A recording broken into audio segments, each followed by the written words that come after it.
Drugs కేసుతో ప్రస్తుతం టాలీవుడ్ భారీగా షేక్ అవుతోంది. 12 మంది సినిమా ప్రముఖులకి సిట్ నోటీసులు ఇవ్వడంతో ఒక్కొక్కరు విచారణకి హాజరవ్వాల్సొస్తోంది. ఈ నెల 19 నుంచి 27 మధ్యన వీరిలో ప్రతి ఒక్కరూ విచారణకి హాజరు కావాల్సి ఉంది ఒక్కొక్కరుగా. మొదటి రోజు అంటే ఇవాళ పూరీ జగన్నాథ్ వెళ్లాలి అని సమాచారం. పోలీసులు ఈ లిస్టు నుంచి ముమైత్ ఖాన్ ని మినహాయించినట్లు సమాచారం.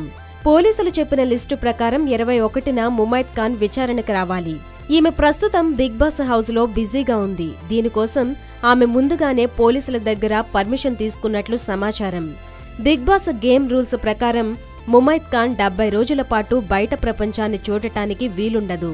ఆమె పరిస్థితిని ముందుగానే పోలీసులకి ఆమె లిఖితపూర్వకంగా ఇవ్వడంతో ముమైత్ కి స్పెషల్ పర్మిషన్ ఇచ్చారు పోలీసులు. ఎన్టీఆర్ నిర్వహిస్తున్న ఈ షో దయ వల్ల కొన్నాళ్లు ఈ పోలీసుల గోల విచారణ నుంచి తప్పించుకుంది ఆమె.